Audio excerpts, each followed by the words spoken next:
आज का मेरा टॉपिक है इंट्रा डी इंजेक्शन।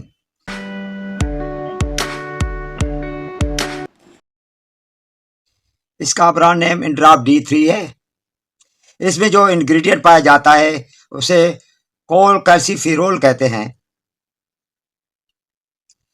इसे ओरली भी इस्तेमाल किया जाता है, दूध या जूस में मिलाकर, और उजलात में भी इसे लगाया जा सकता है।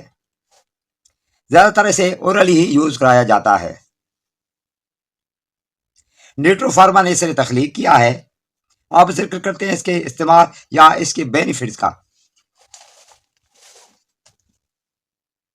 अगर किसी वजह से आपके जिस्म में विटामिन D3 की कमी हो जाए तो कैल्शियम और फास्फोरस की अब्जॉर्प्शन का अमल मुतासर होता है, जिसकी वजह से वो अब्जॉर्ब नहीं हो पाते और आपकी हड्डियों को कैल्शियम और फास्फोरस की कमी की वजह से कमज़ोर होना शुरू हो जाती हैं।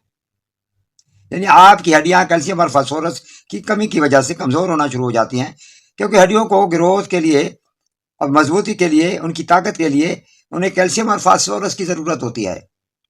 और ना मिलने की सूरत में हड्डियां कमज़ोर हो जाती हैं, जिससे उनके टूटने का ज़्यादा खतरा पैदा हो जाता है, यानी उनमें जल्दी फ्रैक्चर हो जाता है। तो ऐसी सूरत में विटामिन D3 का इस्तेमाल करवाया जाता है ताकि आपके जिस्म में कैल्शियम और फास्फोरस जज्ब हो सके। ऑस्टियोपोरोसिस, इसमें आपके जिस्म में जो बोन या हड्डियां कमज़ोर होना शुरू हो जाती हैं, जिससे इनमें आसानी के साथ फ्रैक्चर आ सकता है, हड्डी टूट सकती है, तो इसमें विटामिन D3 को इस्तेमाल किया जाता है।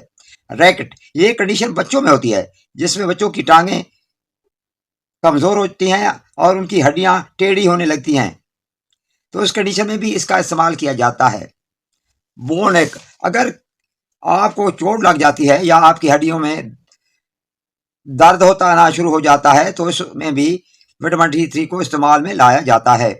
फटीक यानी थकावट, इसका इस्तेमाल जिस्मानी थकावट में भी किया जाता है और ज़हनी थकावट के लिए भी इसे इस्तेमाल में लाया जाता है। मूड स्विंग, आपके मूड को खुशगवार रखने के लिए भी इसका इस्तेमाल करवाया जाता है। अब बात करते हैं इसके साइड इफेक्ट के। तो मतरी हो सकती है, उल्टियां आ सकती हैं, आपको घबराहट हो सकती है।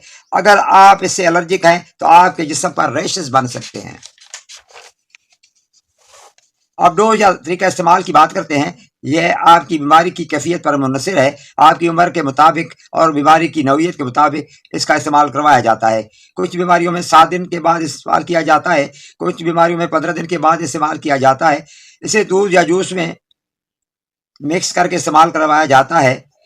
प्रेग्नेंट औरतों में भी इसका इस्तेमाल करवाया जाता है, क्योंकि प्रेगनेंसी की वजह से उनकी हड्डियां भी कमज़ोर हो जाती हैं और कमर में दर्द होना शुरू हो जाता है।